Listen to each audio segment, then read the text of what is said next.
आपण बघतोय chapter cell division, cell biology and biotechnology. Last लेक्चरला आपण थोडं सांगितलेलं आहे.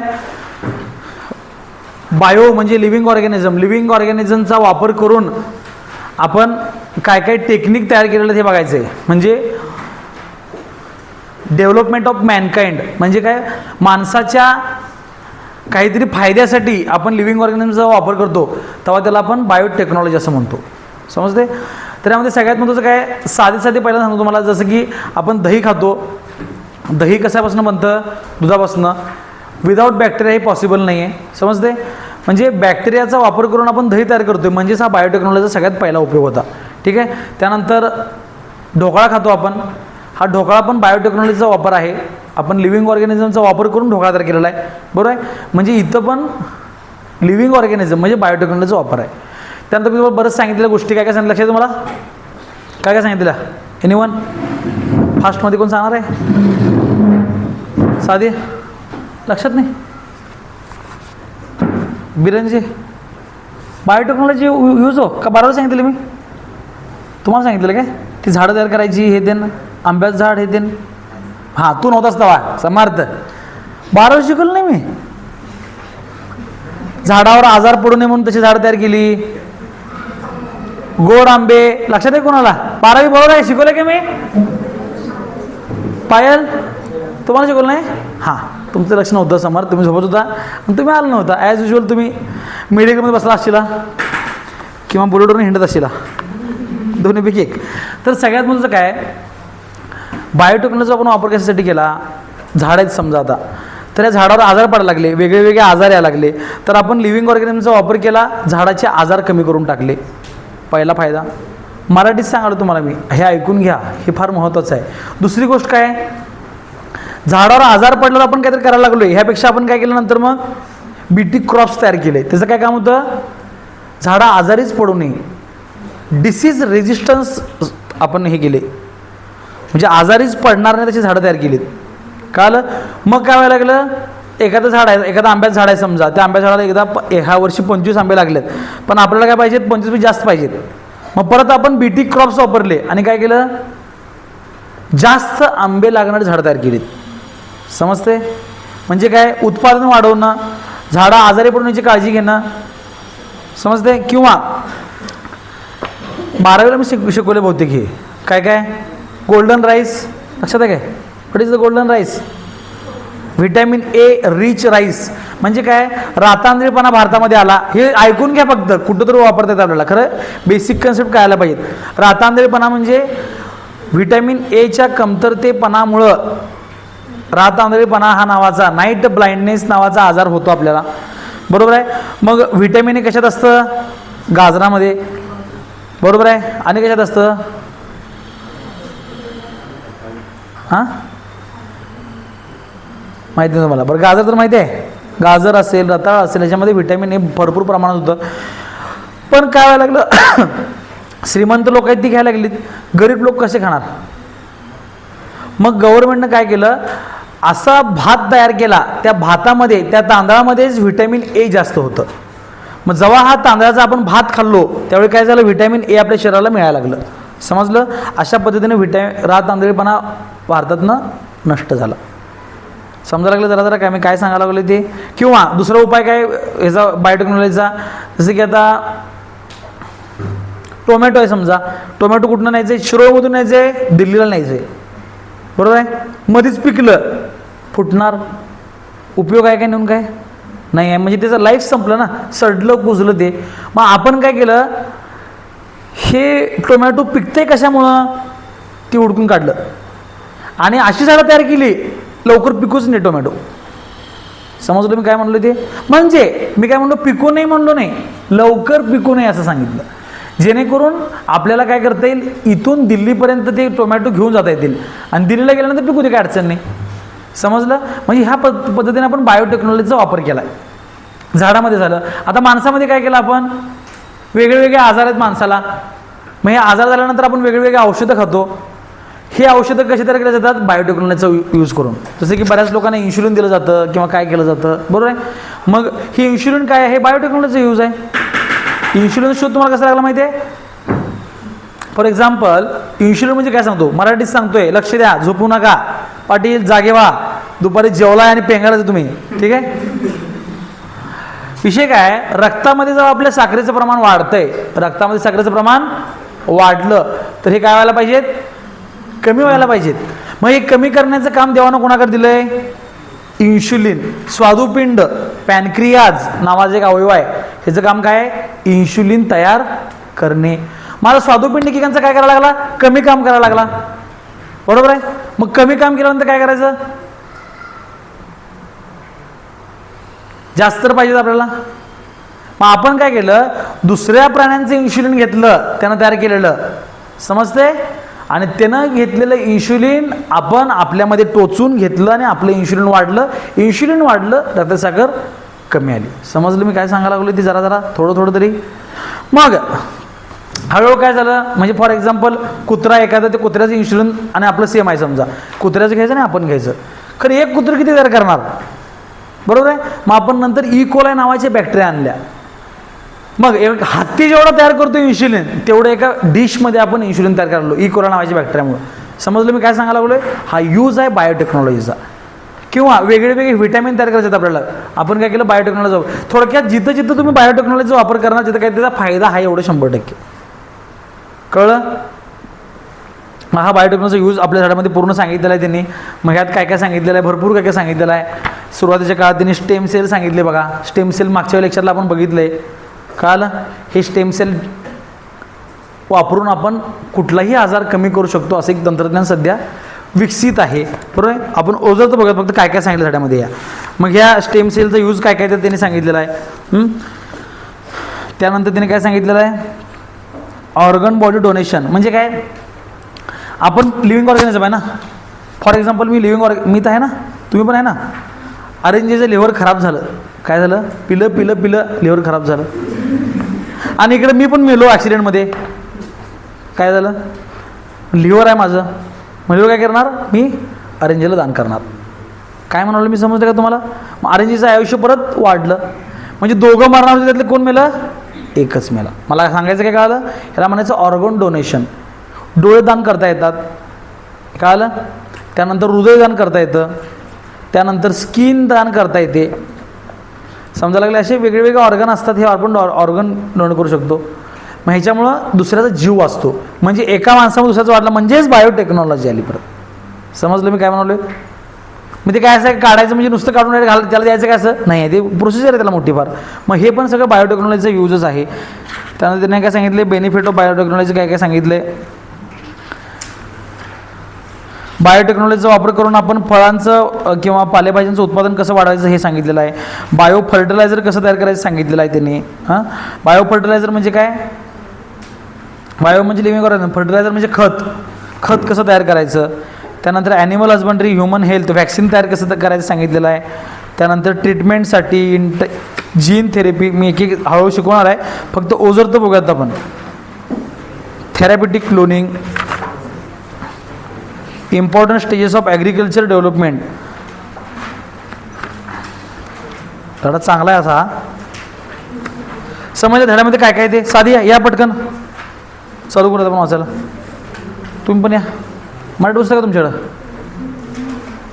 कोणाकडे आहे का विज्ञानचं पुस्तक. आपण सृष्टी बसली काय. हां, Stem cells. These are special types of cells present in the body of multicellular organism. These cells give rise to all other types of cells present in the body of multicellular organisms.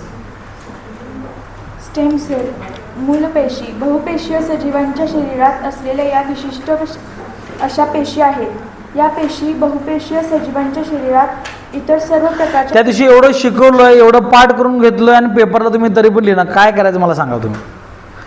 1 महिना राहिला आहे, आयुष्यातला सगळ्यात महत्त्वाचा period आहे हा. इथं चुकला की विषय संपला. 1 महिना राहिला आहे, बघा जरासं काय करायला लागतं तुमचं तुम्ही बघा, आता सांगणार लई नाही आहे. हां, Similarly, these cells play an important role in wound. तसेच आपल्याला जखम झाल्यास ती भरून काढण्यासाठी या पेशींचा महत्त्वपूर्ण वाटा असतो. असं की पुढं वाचा जरा सगळं. We have studied the stem cell of plants in the previous class. Now we shall study the stem cell in animals, particularly in human beings. मागील इयत्तेत आपण वनस्पतीतील मूलपेशी अभ्यासला होतो. आता आपण प्राण्यांची भोसले या घेता विशेष करून मानवी थांबू 2 मिनिट व्हिडिओ थांबू Bhosale. New organisms is formed from the zygote, that is formed by union of male and female gamete. हां At पुढं. the earliest stage of development, organism is in the form of mass of cells. All the cells in that mass are almost alike. Those cells are called as stem cells. स्त्री युग्मक आणि पुरुष युग्मक यांचे मिलन झाल्यानंतर ते युग्मनज बनते. त्यापासून पुरुष सजीव बनतो. वाढीच्या आधी सुरुवातीच्या काळात तो सजीव एक पेशींचा गोळा असतो. त्यातील सर्व पेशी जवळपास एकसारख्याच असतात. या पेशींना मूलपेशी म्हणतात. During further development, these cells form any type of cell, different types of tissue, and perform different functions in the body. पुढे याच पेशी शरीरातील कोणत्याही पेशींचा वेगवेगळ्या अवतींची निर्मिती करताना व विविध कामे करू लागतात. This is differentiation of stem cells. However, once the tissues are formed, the cells in those tissues at the most can form same types of cells only.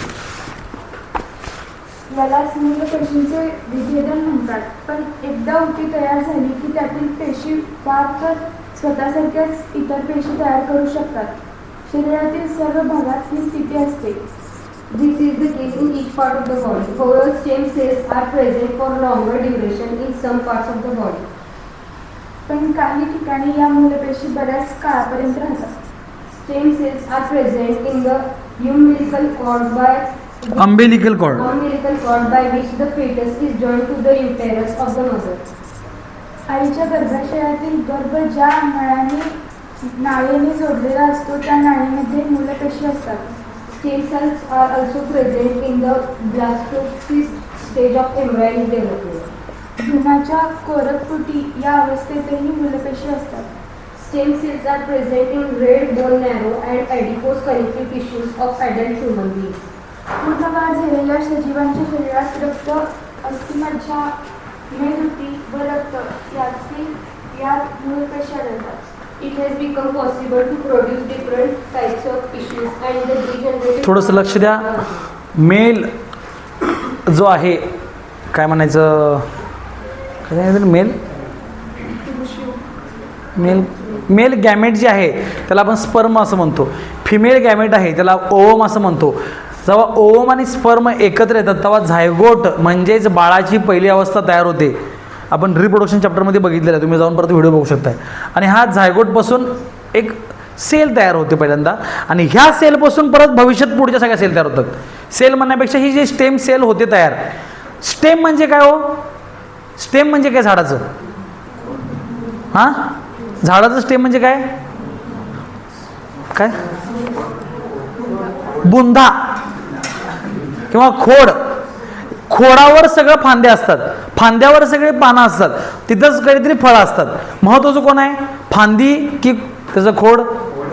खोड महत्त्वाचं आहे. तसं ह्या अखंड प्रोसेसमध्ये खोड फार महत्त्वाचं आहे, कारण ह्याच्यावर पूर्ण झाड तयार होणार आहे. समजलं? त्यामुळे ह्याला स्टेम असं म्हणलं जातं. कळलं? स्टेम ह्याचा अर्थ ज्याच्यावर सगळं बनलंय इमारत ते. थोडक्यात इथं जर हे पिलर स्ट्रॉंग नसतील इमारत होईल काय? नाही आहे. तसं जर स्टेम खराब असेल बाकी काय होणार नाही. मग ही स्टेम सेल आहे, म्हणजे ही मेन सेल आहे, म्हणजे ही इम्पॉर्टंट सेल आहे. आणि ह्या सेलपासून टिश्यू तयार होते. ओके, मग वेगळे वेगळे टिश्यू काय सांगतो तुम्ही? हां, त्यामुळे ही स्टेम सेल फार महत्त्वाची आहे. स्टेम सेलपासून टिश्यू तयार होतात. मग कसं असतंय, हे टिश्यू एकत्र आले डायजेस्टिव्ह सिस्टीममध्ये तर वेगवेगळे ग्रंथी तयार करतील. म्हणजे स्टमकच्या सेल एकत्र आले की स्टमक तयार होणार. कळलं? लिव्हरच्या हिपॅटोसाइट एकत्र आले की लिव्हर तयार होणार.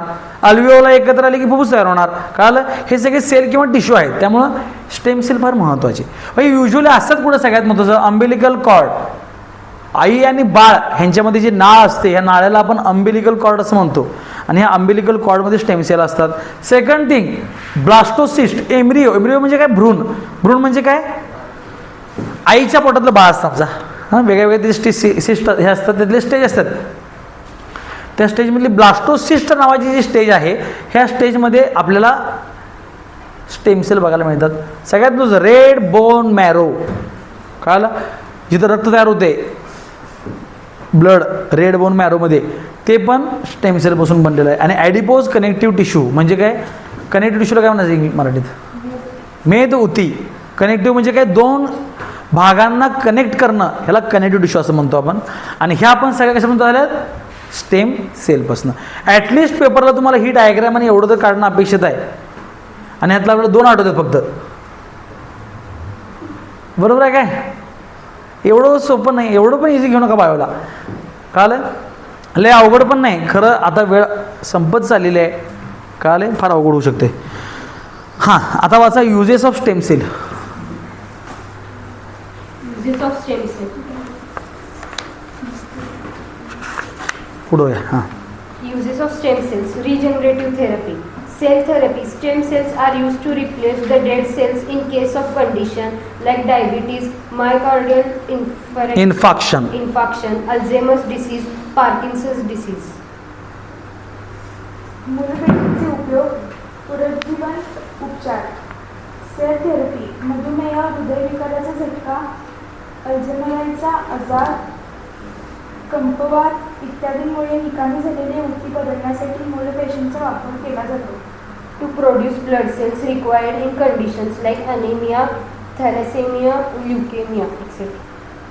Anaemia, leukaemia and thalassemia. Thalassemia इत्यादी रोगांमध्ये लागणाऱ्या रक्तपेशी बनवण्यासाठी वापरतात. Organ transplantation. In case of failure of organs like kidney and liver, those can be produced with the help of stem cells and transplanted. अवयवरोपण, यकृत, किडनी यांसारखे अवयव निकामी झाल्यास मूलपेशींपासून ते अवयव बनवून काळे. हां, Organ transplantation. Various organs in the human body either become less efficient or completely functionless एकदम due केवळ. to various reasons. त्याचं पाठ आहे देऊ का वेगळा आहे, वेगळा आहे देऊ. युजेस ऑफ स्टेम सेल वापरायचं कुठं मग, हे सगळ्यात पहिलं सांगितलं बघा. Cell therapy, stem cells are used to replace the dead cell in case of condition like diabetes. म्हणजे काय, जिथं खराब झाल्यात ते पेशी नीट करण्यासाठी आपण वापरू शकतो. जसं की हे पॅनक्रियाज आहे, ठीक आहे. हे पॅनक्रियाज इन्शुलिन, मग सांगितलं तुम्हाला, इन्शुलिन तयार करते, शुगर कंट्रोल करते. म्हणजे सेल सगळ्या खराब झाल्या समजा, तर ह्या सेल आपण चेंज करण्यासाठी स्टेम सेल वापरू शकतो.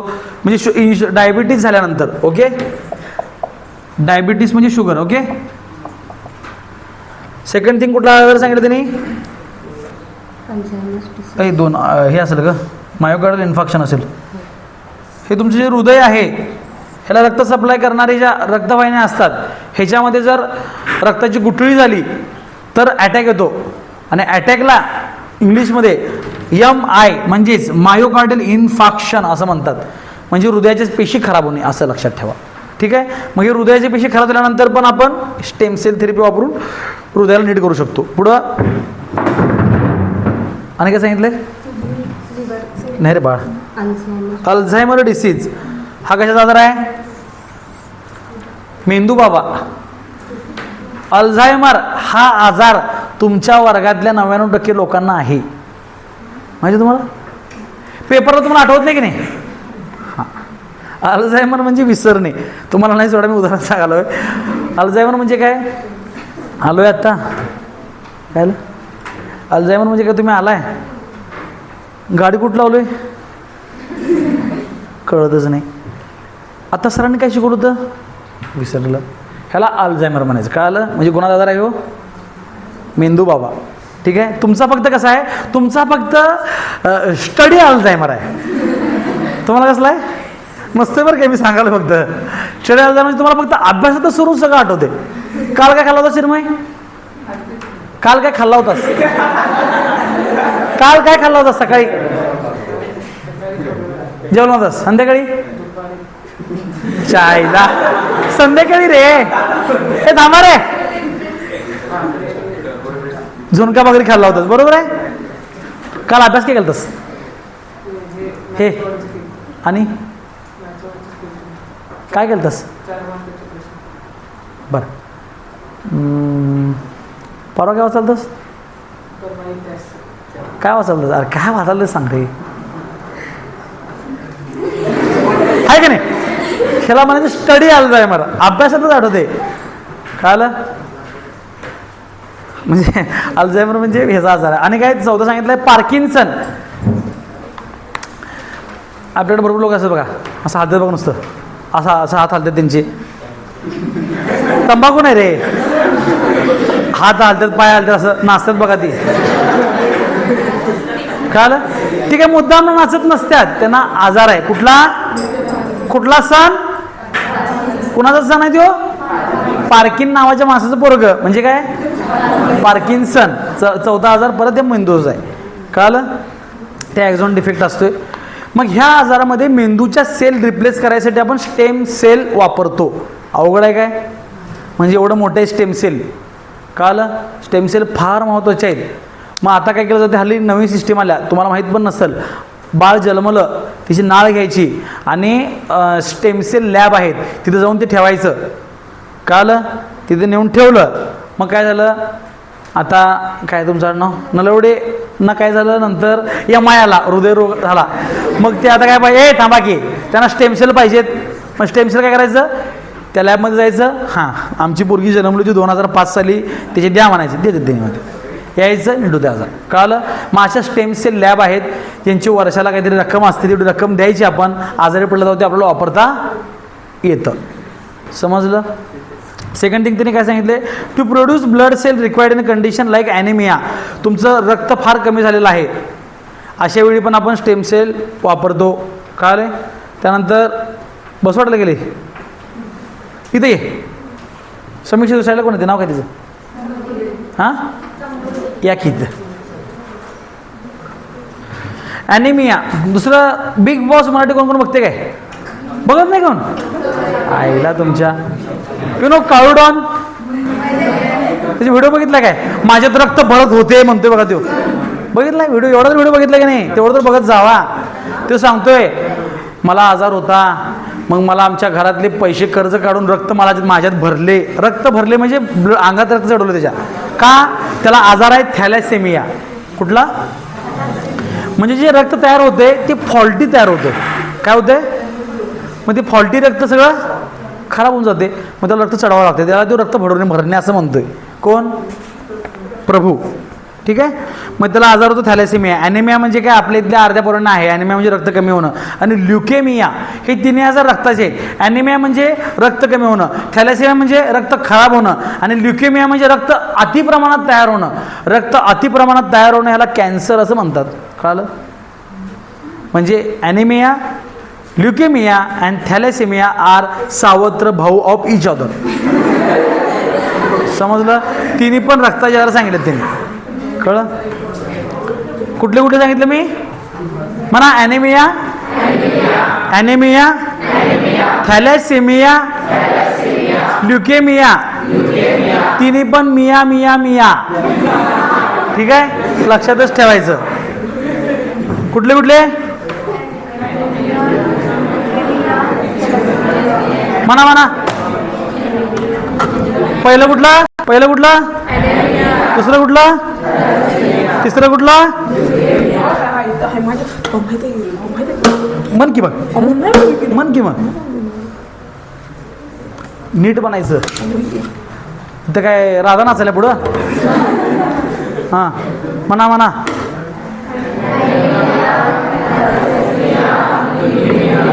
Diabetes, myocardial infarction. Myocardial infarction त्याचा शब्द आहे. मायोकार्डियल इन्फाक्शन असं म्हणताना म्हणायचं असते, खरं लिहिताना इन्फ्रॅक्शन लिहायचंय. समजा लागलंय? तिसरा होता अल्झायमर. कुठला मर? कुठला सण? समजलंय? डायबिटीज, मायोकार्डियल इन्फेक्शन, अल्झायमर आणि पार्किन्सन. समजलं? ह्या 4 आजारात पहिल्या. आणि नंतर रक्तातले 3 आजार कुठले कुठले? समजलं? आजार जरा मराठीत तर काय आल्यात लक्षात ठेवायचे, विसरायचं नाही. त्यानंतर आणि काय सांगितलं त्यांनी? ऑर्गन. कसं कुठले कुठले ऑर्गन ट्रान्सफर? त्यांनी किडनी, लिव्हर. हां, लिव्हर आणि किडनी पूर्ण खराब झाले, अशा वेळी पण आपण स्टेम सेलचा वापर करू शकतो. काय अवघड आहे? हे होते uses of stem cell. Stem cell तुम्हाला ज्यावेळी विचारलं जातं तेव्हा तुम्ही हे 3 पॉईंट लिहिणं फार गरजेचं आहे. पहिलं म्हणजे हा चार्ट काढा, दुसरं म्हणजे हे कुठं असते लिहा, आणि तिसरं म्हणजे त्याचे फायदे लिहा. मधलं लिहायची काही गरज नाही. रिसर्च काय झाला तुम्ही काय लक्षात ठेवायची गरज नाही. ज्यांना एक्स्ट्रा ऑर्डिनरी आहेत त्यांनी ते पण वाचणं गरजेचं आहे. काहीतरी अवघड विचारायला ते विचारू शकतात. खरं मला आता काय करायचं, पहिला बेसिक सगळ्यांना जे पाहिजे ते शिकवायचं आहे. समजते?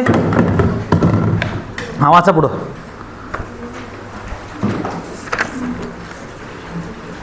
ऑर्गन ट्रान्सप्लांटेशन फास्टमध्ये वाचायचं. Various organs in the human body either become less efficient or completely functionless due to various reasons like aging, accidents, infections, disorders, etc. Life of such persons becomes difficult or even fatality may occur. Under such conditions, however, if a person gets the necessary organ under such condition, its life can be saved. मानवी शरीरातील अवयव वाढते, वयोमान, अपघात, रोग, आजार इत्यादी कारणांमुळे एकतर निकामी होतात किंवा त्यांची कार्यक्षमता कमी होते. अशा परिस्थितीत संबंधित व्यक्तींचे जीवन असह्य होते व त्यांच्या जीवनास धोका निर्माण होतो. अशा परिस्थितीत जर ती व्यक्ती आवश्यक असेल ते अवयव मिळाला तर जीवन सुसह्य होते व त्यांचे प्राण वाचू शकतात. तिच्याकडे ते Availability of donor is an important requirement in organ transplantation. Each person has a pair of kidneys. तुमचं वय जास्त झालंय किंवा ॲक्सिडेंट झाला, कुठलं तरी इन्फेक्शन झालंय, एखादा आजार झालाय तर तुमचं ऑर्गन खराब होऊ शकतात. काल बऱ्याच वेळा आपण ऐकलोय ॲक्सिडेंट झाला असं झालं, दारू पिलता लिव्हर खराब झालं, औषध जास्त खाल्ला किडनी खराब झाली, ऐकलंय ना. असे वेगळे वेगळे आजार होऊ शकतात. तर अशा वेळी तुम्हाला काय करावं लागतं, मग एखाद्याकडनं तो ऑर्गन घ्यायचा. जो देणार आहे त्याला डोनर असं म्हणतात. काय म्हणायचं? म्हणा डोनर. मग तो डोनर पण त्यावेळी अवेलेबल पाहिजेत. Each person has a pair of kidney. माणसाला 2 किडनी आहेत. As the process of excretion can occur with the help of single kidney, person can donate another kidney. Similarly skin from certain part of body can also be donated. माणसाला 2 किडन्या आहेत, दोन्ही किडनीचं काम आहे रक्त शुद्ध करणं, रक्तातली घाण बाहेर काढणं. हे काम एका किडनीवर पण होऊ शकतं. त्यामुळे अशा वेळी बऱ्याच आई आपल्या मुलाला दान करतात, बऱ्याच बायका आपल्या नवऱ्याला किडनी दान करतात. भरपूर काय काय समजलं मी काय म्हणालो, कारण दोन्हीपैकी किडनीवर आपण जगू चांगलं शकतो. Various factor like blood group, पण द्यायच्या आधी त्याचा ब्लड ग्रुप फार महत्त्वाचा आहे. ब्लड ग्रुप दोघांचा मॅच व्हायला पाहिजेत. त्या माणसाला काय आजार नसला पाहिजेत, ठीक आहे, आणि त्याचं वय पण जरा ह्याच्यात पाहिजेत मापात. पाकच 80 वर्षाचं म्हातारा त्याची किडनीला चालेल काय? नाही चालणार. समजा लागले, हे लक्षात ठेवणं गरजेचं आहे. पण काय, however the other organ can not be donated during life time. Organ like liver, heart, eyes can be donated after death only. माणूस जिवंत असताना बरेच ऑर्गन आपण देऊ शकत नाही. लिव्हर लिव्हर पण आपण देऊ शकतो. सोडा आता हल्ली हे चुकीचं वाक्य आहे. लिव्हर आपण जगताना पण, लिव्हर आपल्या बॉडीतला सगळ्यात महत्त्वाचा पार्ट आहे. लिव्हरला मराठीमध्ये यकृत असं म्हणतात. दारू पिऊन लिव्हर खराब झाला असलं तर त्याचा लिव्हरचा आपल्या थोडासा तुकडा आपण दुसऱ्याला देऊ शकतो. दुसऱ्या माणसाच्या गेल्यानंतर तो परत लिव्हर पूर्ण तयार होण्याची कॅपॅसिटी लिव्हरमध्ये असते. समजलं? त्यामुळे लिव्हर दान बऱ्याच वेळी करतात. मात्र हृदयदान, डोळेदान तुम्ही जिवंत असताना करू शकत नाही. ते फक्त तुम्ही मेल्यानंतर करू शकता. This has lead to emergencies of concept like the posthumous after death donation of the body and organ and body donation. Human bodies are dispose of after the death as the traditional custom. आपण काय करतो, त्याला जाळतोय. However due to the progress in science it has been realised that many organ remain functional for the certain period even after the death occur under the specific condition. माणूस मेला म्हणजे सगळं अचानक थांबत नाही. थोडा वेळ मेंदू जिवंत असतो, थोडा वेळ लिव्हर जिवंत असतं, थोडा वेळ हार्ट जिवंत असतं, थोडा वेळ डोळे जिवंत असतात. तर तेवढ्या वेळाच्या आत आपण त्याचं काढून दुसऱ्याला घालायला पाहिजेत. समजले? मग हे आधी जाळायचे. आता विज्ञान पुढे गेलेलं आहे त्यामुळे जाळू नका असं त्यांनी सांगितलेलं आहे. कळलं? काय करायचं मग? डोनेट करायचं. Concept like organ donation and body donation have been emerged recently after realization that such an organ can be used to save the life of other needful person. आणि हे आता आपल्याला माहीत झालं आहे आपल्या ऑर्गन आपण दुसऱ्याला देऊ शकतो. त्यामुळे हल्लीच्या काळामध्ये हे भारी झालेलं आहे. A liberal view behind the concept of organ and body donation is after death our body should be useful to the other. सगळं गंडवागंडवी आहे इथं. झालं कळालं. परत तेच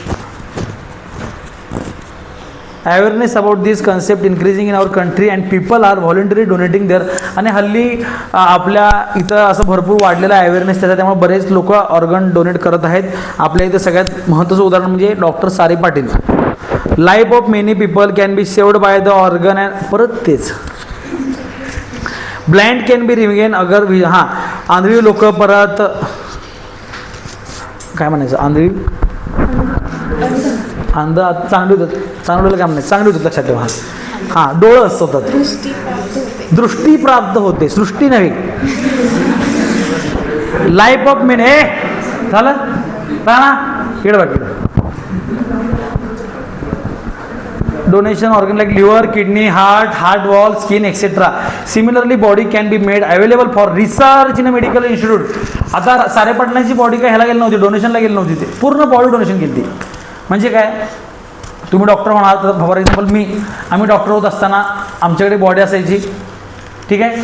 मग आम्ही त्याचा आज हात फाडून बघायचो उद्या पाय फाडून बघायचो कळलं कारण मग शिकणार कसं ठीक आहे. मेडिकल इन्स्टिट्यूट जे असतात त्या मेडिकल इन्स्टिट्यूटला आपण बॉडी दान केल्यानंतर पोरं सगळी फाटाफाटी करतात जेणेकरून पुढच्या संपले व्हिडिओ थांबव 2 मिनिट. हां तुम्हाला अपॉइंटमेंट मी सांगितलेल्या खरं हे वाईट वाटलं मला फार तुमच्याकडनं ईश्वरीकडनं. Earlier classes that biotechnology is bringing about artificial genetic changes and hybridization in organism for human welfare. चल बोलू वाचत हां. Various branches of science like cytology, biochemistry, molecular biology, and genetic engineering are included in biotechnology. There is considerable progress mainly in the field of agriculture and pharmacy due to biotechnology. New experiments are being performed for improving the agriculture yield. In pharmacy, experiments for production of antibodies, vitamins, and hormones like insulin have been successful. High-class varieties of crops have been developed through the technique of tissue culture. तिने सांगितले चांगल्या प्रकारची झाडं तयार झाली tissue कल्चरच्या माध्यमातून. ते माईक वापरलं ना तुमच्याकडे ना हां. बाकी काय ॲग्रिकल्चरमध्ये आपण प्रोडक्शन वापरण्यासाठी हे करू शकतोय. फार्मसी फील्डमध्ये आपण अँटीबायोटिक तयार करण्यासाठी यूज करतोय. हां त्यानंतर व्हिटॅमिन तयार करण्यासाठी यूज करतोय. थांबवर व्हिडिओ थांबव हो बरं. इन्क्लूड फॉलोइंग मेन एरिया त्याचे मेन हे use of various abilities of microbes like yoghurt production from milk and alcohol from molasses. आपण जास्त कुठं वापरतो बायोटेक्नॉलॉजीचा वापर असं त्यांनी सांगितलेलं आहे. योगर्ट म्हणजे काय दहीच आहे. In short Ishwari yoghurt what is yoghurt and curd.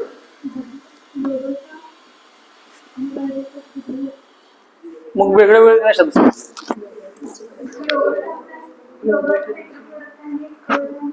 नाही. मग तुम्ही दही जर फेकलं ना त्याला योगर्ट म्हणणार. हा योगर्ट म्हणजे पाणी नसलेलं दही बस ओके. आणि दही म्हणजे it may include water content okay. तर दह्यापासून दुधापासून दही तयार करणं हे वापरतो. किंवा आपण कारखान्याची जी मळी आहे त्या मळीपासून आपण राणा काय तयार करतो काय हा मळीपासून आपण दारू तयार करतो ते पण त्यांनी सांगितलेलं आहे ठीक आहे. मळी इन द सेन्स आपण मळी म्हणतो ते वेगळं. मोलॅसिस म्हणजे बगॅस म्हणायचे त्याला आपल्याला ठीक आहे. जो बगॅस बघताय आपण कारखान्यावर त्याच्यापासून इथेनॉल नावाची दारू तयार होत असते.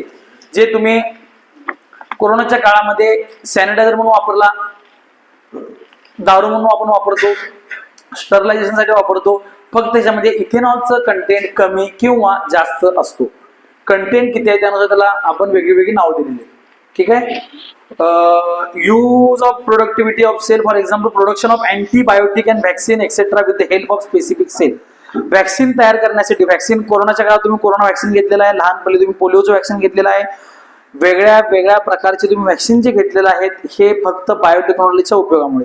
किंवा बऱ्याच वेळी तुम्ही ताप आल्यानंतर डॉक्टर तुम्हाला अँटीबायोटिकच्या गोळ्या देतात आणि सांगतात सकाळ संध्याकाळ एक गोळी पुढचे 3 दिवस तुम्हाला घ्यायचे. ते पण अँटीबायोटिक असते. बायोटिक म्हणजे लिव्हिंग ऑर्गॅनिझम. अँटीबायोटिक म्हणजे ते लिव्हिंग ऑर्गॅनिझमला मारणार कळले तुमच्या शरीरातल्या जंतूला मारणार ह्याला म्हणायचं अँटीबायोटिक. समजते जरा ना Parth. Use of biomolecule like DNA and protein in a human welfare. Protein तयार आपण करायला लागलो याच्यामध्ये. डेव्हलपमेंट ऑफ प्लांट, आपण प्लांट तयार केलेले आहेत, ॲनिमल तयार केलेले आहेत, पाहिजे ते तयार केलेलं आहे. Use of genetic and non genetic technique. Non genetic biotechnology include use of either cell or tissue. For example tissue culture, production of hybrid seed. आपण बिया वेगळ्या वेगळ्या प्रदेश तयार केल्या, हायब्रिड हे तयार केलं, हे आपण हे केलेलं आहे. म्हणजे कुठं कुठं वापरतात ह्याला म्हणायचं फॉलोइंग मेन एरिया. आणि त्याचा फायदा काय खाली सांगितलं आता. हा मी जाऊ दे. Increase per hectare yield irrespective of limitations of a crop land area. Per hectare म्हणजे आता फॉर एक्झाम्पल आपण आधी एका एकर मध्ये आपल्याला जर 10 पोती शाळू विकतोय, तर आता काय होणार, एका एकर मध्ये 20 पोती निघणार. समजलं. पर हेक्टरिक आपलं हे वाढते, म्हणजे कमी जागेत जास्त उत्पादन. Expense on the disease control have been minimise. आजारावरचा खर्च कमी झाला. कशामुळं? Since development of resistance varieties. म्हणजे काय, रोग प्रतिकार. म्हणजे हे तुम्ही 10वीला शिकवलं सर, 12वीला शिकवलं नव्हतं काय. Due to development of fast fruit setting varieties yield एनम हॅज बीन इन्क्रीज. वर्षात येणारी फळं पण वाढली, त्यामुळे इन्कम पण वाढलं. Development of stress resistance variety म्हणजे काय, एकदम टेम्परेचर आलं, एकदम भूकंप आला, एकदम पाऊस आलं तर ते झाड जात नाही, ते तसंच जगून राहते. समजलं? समजलं काय? लक्ष तुमचं लईच बाहेर आहे. एवढं बोर शिकू तुम्ही नक्की नक्की नाही ना? शिवाय बोर होईना ना? हा, शिवाय बोर होईना ना?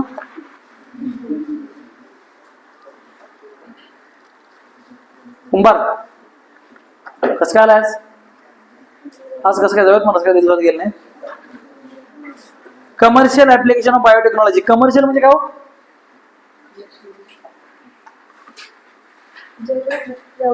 व्यवहारिक. कमर्शियल म्हणजे पैसे वाढवण्यासाठी. क्रॉप पहिलं बघा, हेडिंग बघा जावा पहिल्यांदा. कमर्शियल ऍप्लिकेशन मध्ये सगळ्यात पहिला आहे क्रॉप बायोटेक्नॉलॉजी, म्हणजे झाडं काहीतरी आहेत. दुसरं आहे ॲनिमल हजबंड्री. तिसरं आहे ह्युमन हेल्थ. त्यातलं तिसरं झालं आणि चौथं कुठे गेलं? चौथा आहे इंडस्ट्रियल प्रोडक्ट. पाचवा आहे environment and biotechnology.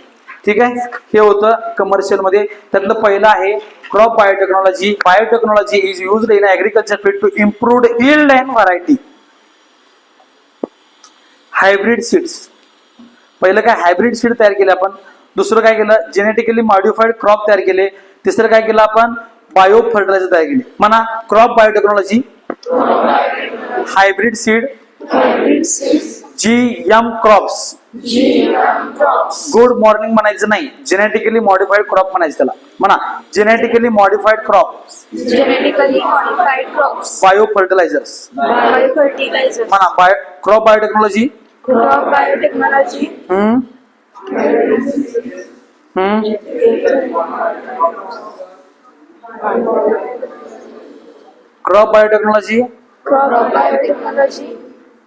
Hybrid seeds, genetically modified crops. बस. हायब्रिड सीड मध्ये काय सांगितलं बघा, genes of 2 different crop are recombined to form hybrid or various crop. म्हणजे काय, पण हायब्रिड केलं. हायब्रिड म्हणजे काय, एक झाड होतं आंब्याचं, त्याला भरपूर आंबे लागत होते. दुसरं काय होतं, ते गोड आंबे होते. मग आपण काय केलं, दोघांचं एकत्र केलं, जेणेकरून काय झालं, भरपूर पण आंबे लागले, गोड पण लागले. समजलं? 2 चांगले गुण घ्यायची, वाईट गुण घ्यायची नाही, हे लक्षात घ्या. दुसरं आहे जेनेटिकली मॉडिफाईड. हे पडलं कसं, किती मार्क पडते ईश्वरी?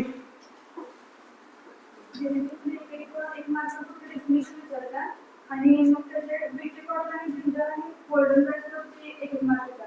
3 मार्काला 1 मार्क येतात. ठीक आहे, बघत आपण प्रॉपर मध्येच. Crop developed with desired character by integrating foreign gene with their genome are called as genetically modified crop.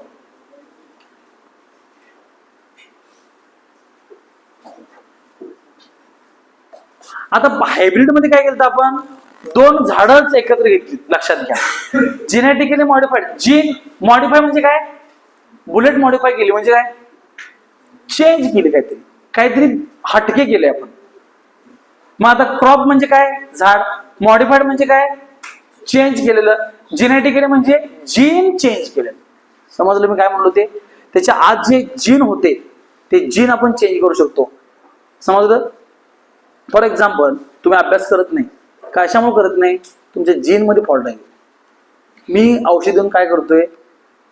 Homeopathy medicine has power to change that gene, आणि म्हणून होमिओपॅथी औषध काम करतं. काय म्हणलो मी? समजलं तुम्हाला?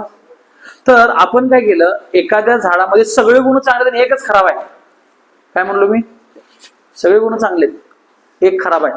मग तो आपण काय केला, एक चांगला जीन्स पाठवला आणि ते नीट केला. समजलं? त्याला म्हणायचं जेनेटिकली मॉडिफाईड. जसं की बघा आता म्हणा, crop developed with desired character म्हणजे पाहिजे ते कॅरेक्टर. म्हणा, crop developed with desired character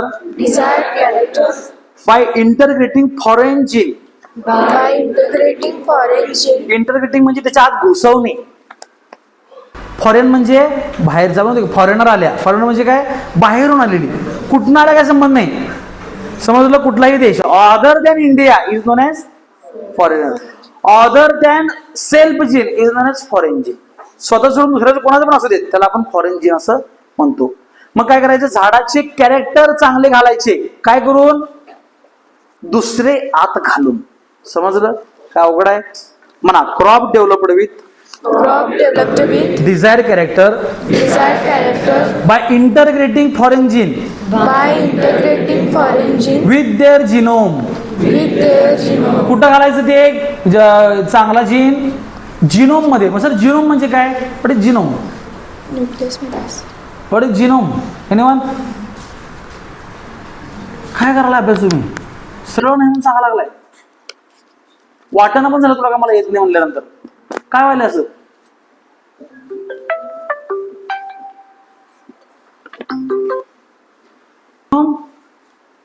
genome सृष्टी,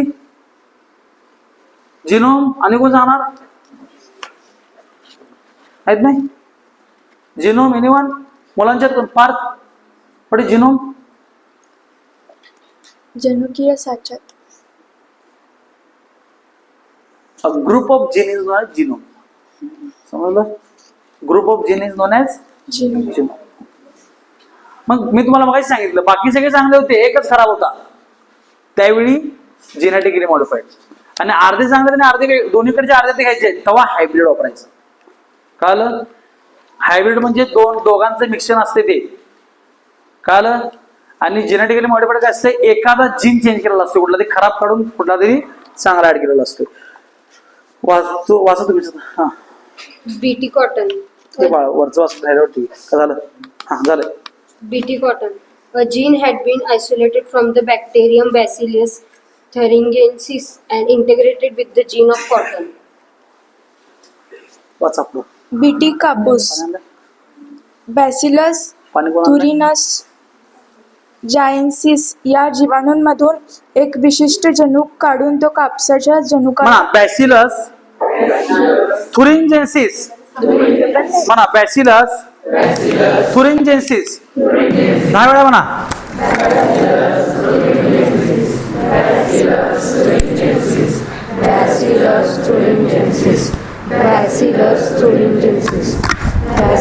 लक्षात घ्या, कॉटन म्हणजे काय?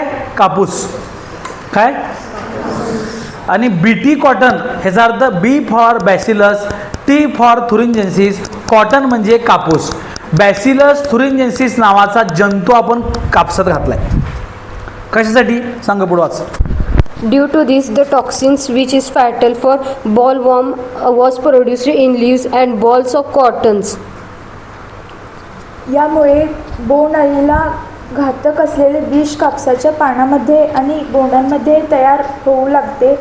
बोंडअळी कापसाची पाने खाल्ली तर ते विष त्याच्या शरीरात अन्ननलिकेत उद्ध्वस्त करून टाकते व त्यामुळे ती अळी मरते. काय कळालं तुम्हाला?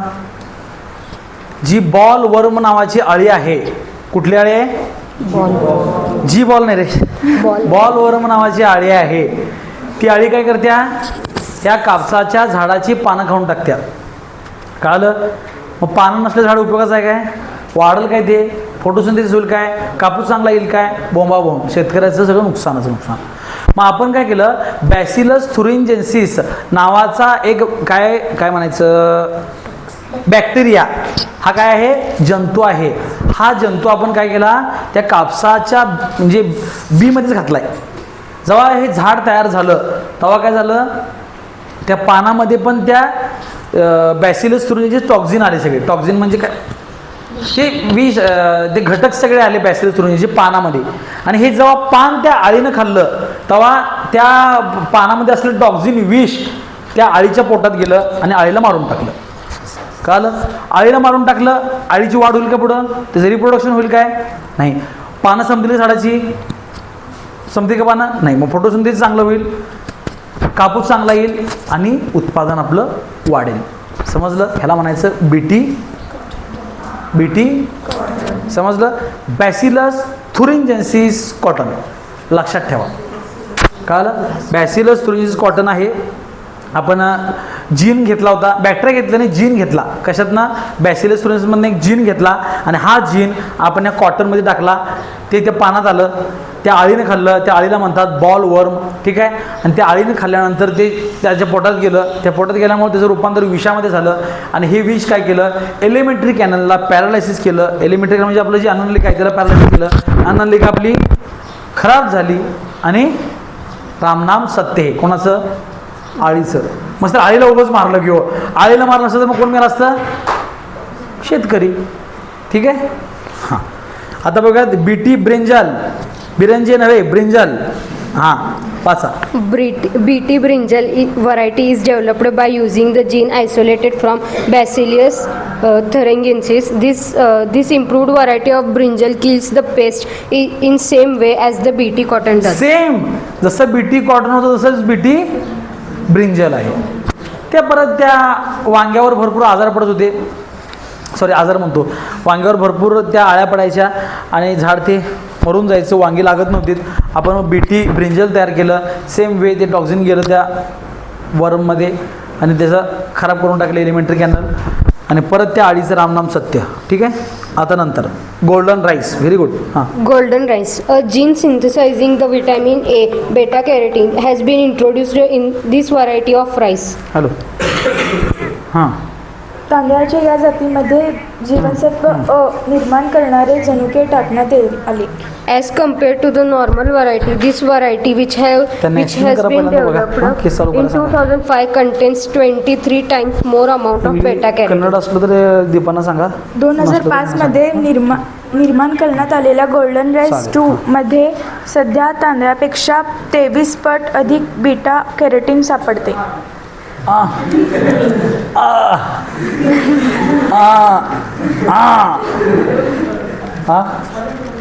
बस 5 मिनिट. पोरींच्या वरचं करायला लागेल. त्याला झालं ॲनेमिया, रक्त कमी झालं त्याचं, त्यामुळे असं होतं ते. उगाच करते ते, त्याला काय झालं नाही.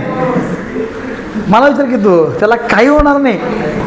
मी इथनं फक्त बाहेर जाऊ दे लगेच. शाळेत करायची क्लास की नाही, शाळाच आमची होती. काय म्हणलं? काय ठीक आहे. Gene synthesising vitamin A, beta कॅरोटीनला व्हिटॅमिन ए असं म्हणतात. Has been introduced in the variety of rice as compared to normal variety has been developed in 2005 contain 23 times more amount of beta carotene. तुम्हाला काय सांगितलं मी, रात आंधळेपणा येत होता समीक्षा पुढं भारतामध्ये. ठीक आहे? रात आंधळेपणा, डोळ्याचा आजार व्हिटॅमिन एच्या कमतरतेपणामुळे होता. मग आपण त्या राईसमध्ये ते टाकलं.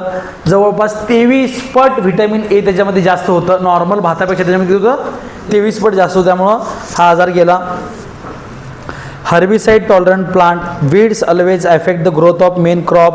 If herbicides are used to destroy weeds, it affect main crop. Due to this, herbicide tolerant plant varieties, म्हणजे काय व्हायला लागलं तुम्हाला? तणनाशक माहिती आहे ना? तणनाशक तुम्हाला तण काय? तण म्हणजे काय?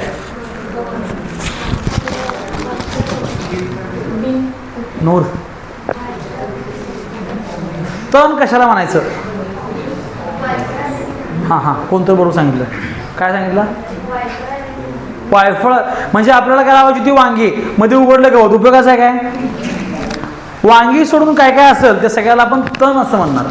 कळलं? मग आपण त्याचे काय करणार? तणनाशक मारणार. मग आता तणनाशक पण झाडाला मारणार की हो? असं कसं नाही? कळलं? मग हे तणनाशकमुळं मेन झाडाला काय व्हायला नाही पाहिजे, ह्याला काय म्हणायचं? Herbicide tolerance. म्हणजे काय? त्या औषधानं फक्त तण मरतंय, मेन झाडं मरत नाही. कळलं? मग अशी झाडं पण तयार केली नंतर. स्वराज्य काळ असं नव्हतं. आता काय माहिती काय, तुम्ही तणनाशक मारला की नाही असं जाताय, असं करत जाताय. बरोबर आहे? मेन झाड मरत नाहीत. आधीच्या काळात तसं नव्हतं. आधी काय करायला लागायचं? झाडाला काहीतरी करायचं, काय तर बुट्टी ठेव, बालटी ठेव, काहीतरी करा, आणि मग साईडनं मारायला लागायचं. का? चुकून त्यावर स्प्रे झाला की ते पण जाणार. आता का जात नाही? Herbicide tolerance. आता आपण अशी झाडं तयार केल्यात, तणनाशकाचा त्याच्यावर काय म्हणजे साईड इफेक्ट होत नाही. समजलं? हां, त्यामुळं लक्षात ठेवा. काय काय? BT cotton, BT brinjal, golden rice, आणि कुठलं? Herbicide tolerance plant. मला 4 शब्द हे. BT cotton, golden rice, herbicide tolerance. BT cotton, म्हणा मस्त. ब्रिंजल, गोल्डन माझ्या लक्षात पण दंगा सुद्धा, माझ्या लक्षात पण दंगा करला सुद्धा. त्याच्या आईचं पोरगे बघाल तू म्हणून सांगायला त्याकडं. अरे मामा पोरगेस तू, तो काय सांगालाय? त्याकडे बघाल तुम्ही म्हणा लागलाय.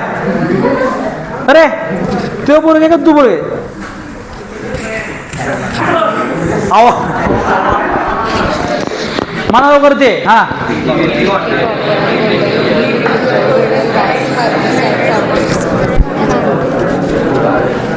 तू खोळाय काय मग? ते पण तसं करत होतं नाटक. ओ ओ ओ उठ, ओ ओ.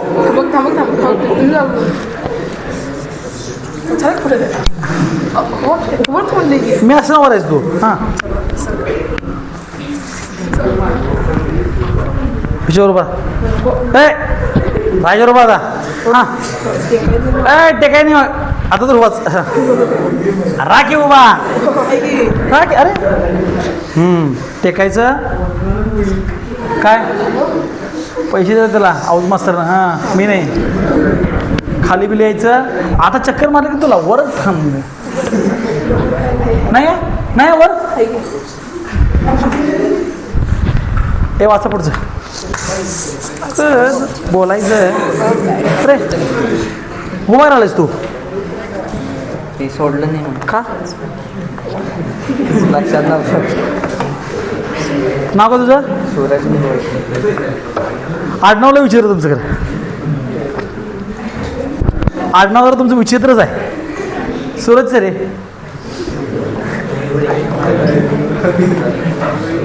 चला वाचा पुढं. हां, Biofertilizers. Due to use of biofertilizers instead of chemical fertilizers, nitrogen fixation and phosphate solubilization abilities of the plants are समोर improved. तुला एक प्रश्न विचारला मी 6 महिन्यापूर्वी, त्याचं उत्तर अजून मला दिलं नाहीस तू. झाडाला पाणी घातल्यापेक्षा जर वरनं पाऊस पडला झाडाची वाढ चांगली होत्या. लक्षात घे तुझ्या. का? हे तुमच्या मॅडमला विचारलं म्हणून बायोच्या, तरी तुम्ही विचारलं नाही त्यांना.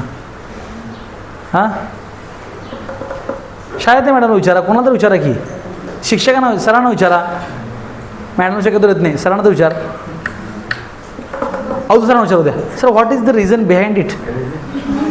का गरज नाही? अहो सांग तर मला. तू काढतोस कुठं? ह्यांना विचारत नाहीस? बरं. Mainly the bacteria like Rhizobium, Azotobacter, Nostoc, Anabena and plants like Azolla are used as biofertilizers. जैविक खते. रासायनिक खतांचा वापर न करता जैविक खतांचा वापर केल्यास पिकांचे नायट्रोजन स्थिरीकरणाचे तसेच लक्षात ठेवा, नायट्रोजन फिक्सेशन ह्या पॅरेग्राफमधला सगळ्यात महत्त्वाचा शब्द आहे. Nitrogen fixation. नायट्रोजनची स्थिरता फार महत्त्वाची आहे. नायट्रोजनची स्थिरता फार महत्त्वाची आहे.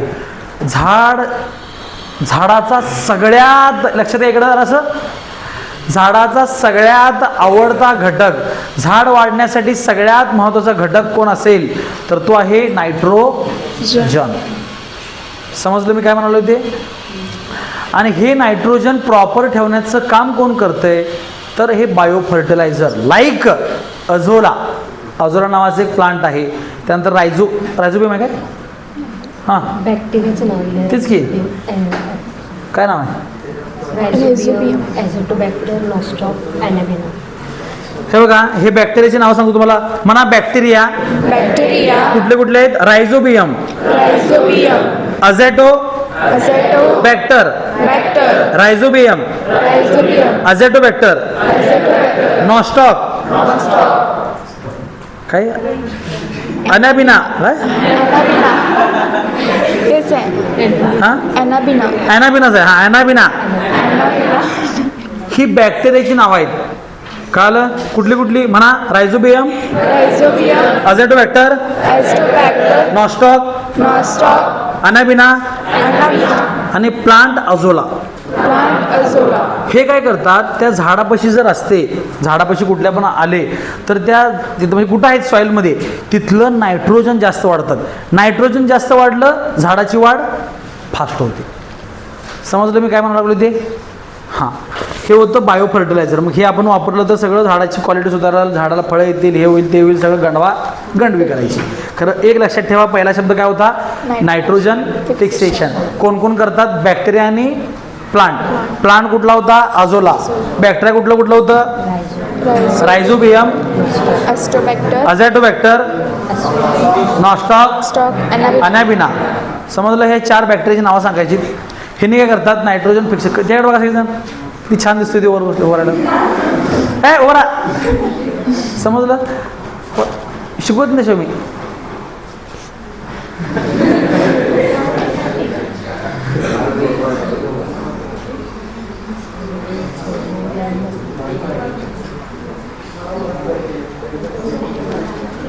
एक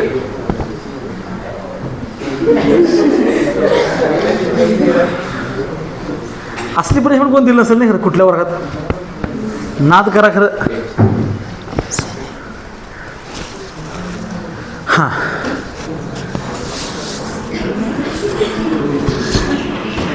आपण बघत होतो हे पहिला बघा. आता कमर्शियल ॲप्लिकेशन मधलं पहिलं होतं crop biotechnology.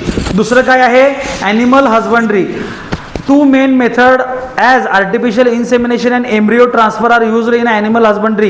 It help to improve both quantity and quality of animal product. For example, milk, meat, wool, etc.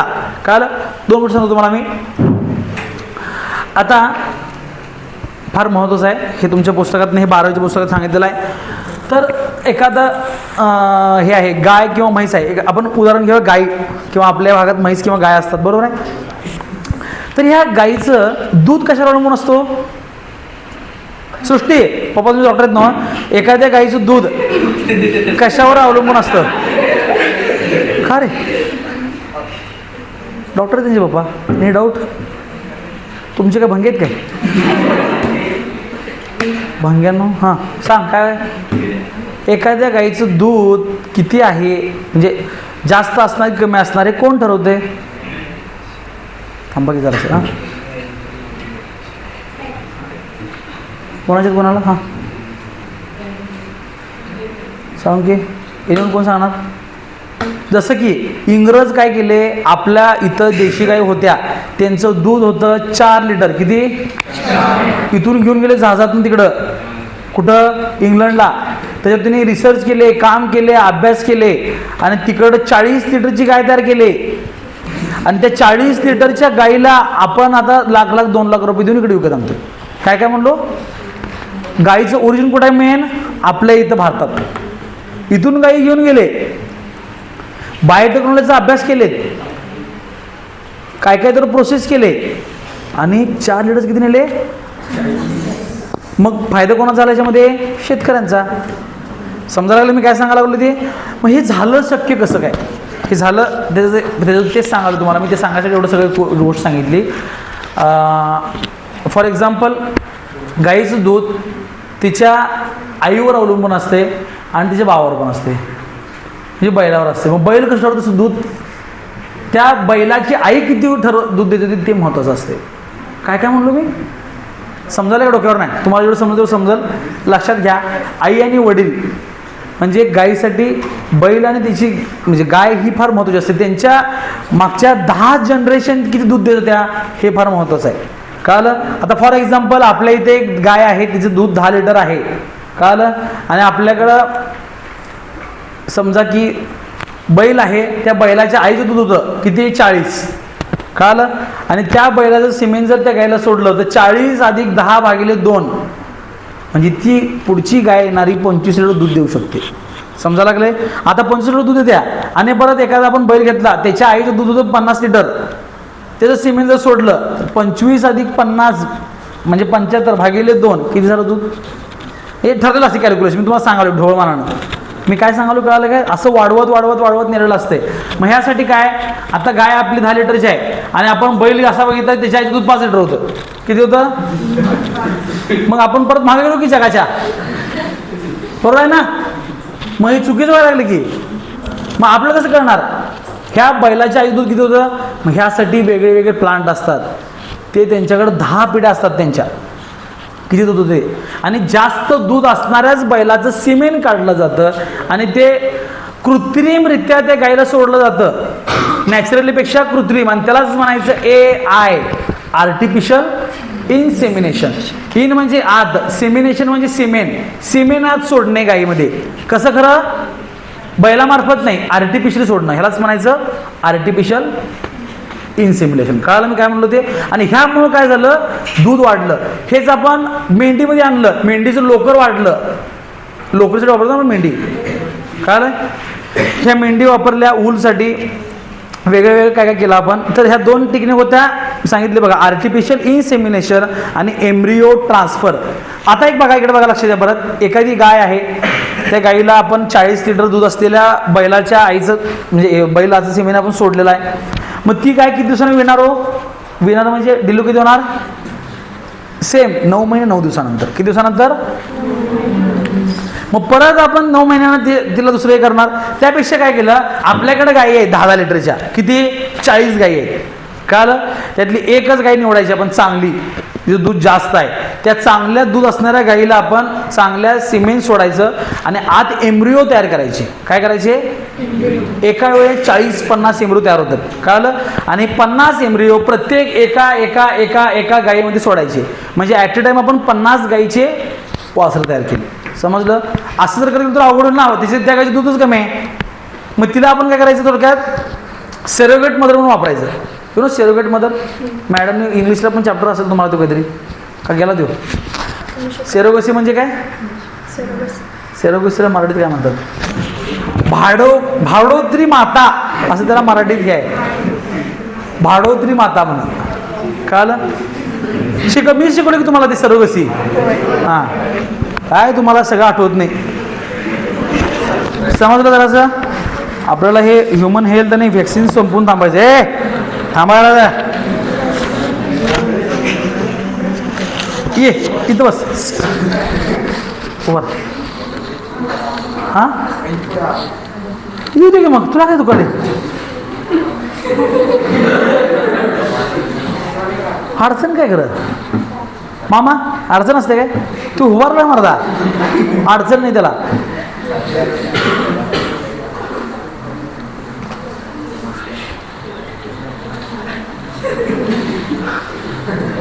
आवा सांग त्याला, गप्प त्याला गप्प सांग.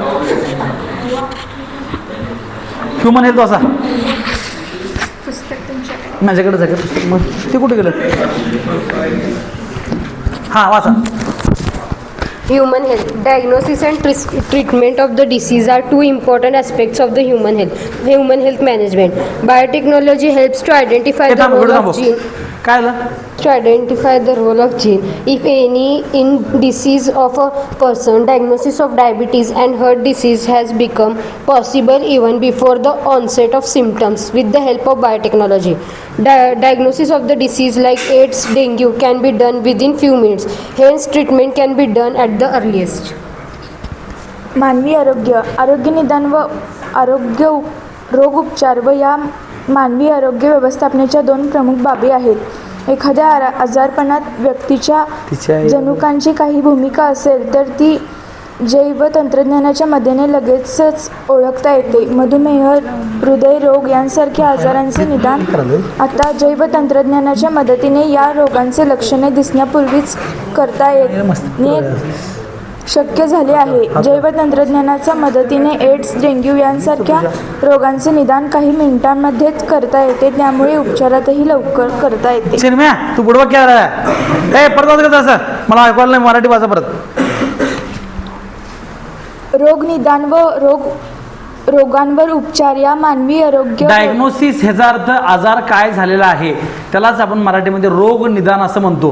फॉर एक्झाम्पल तुम्हाला ताप आलाय, खरं ताप का आलाय, कशामुळे ताप आलाय, डेंग्यू झालाय, चिकनगुन्या झालाय का मलेरिया झालाय, ह्याला म्हणायचं डायग्नोसिस. कळलं? म्हणजे 2 भाग महत्त्वाचे फार असतात.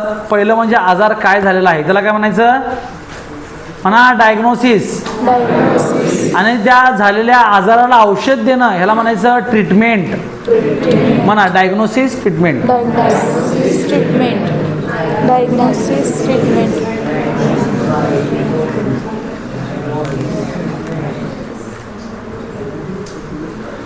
मग बायोटेक्नॉलॉजी आपल्याला काय कळालं, diagnosis of diabetes and heart disease has become possible.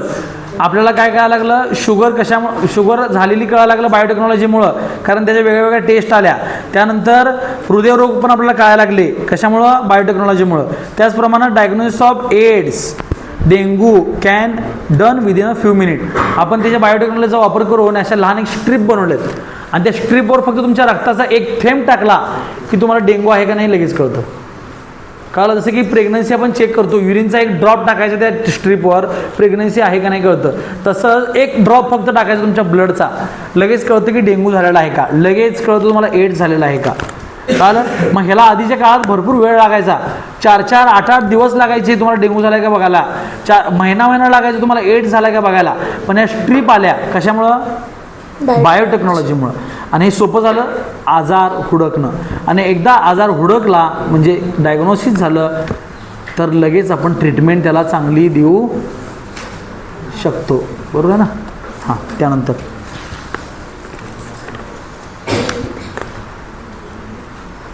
Various medicine. आता हे झालं पहिलं डायग्नोसिसचं.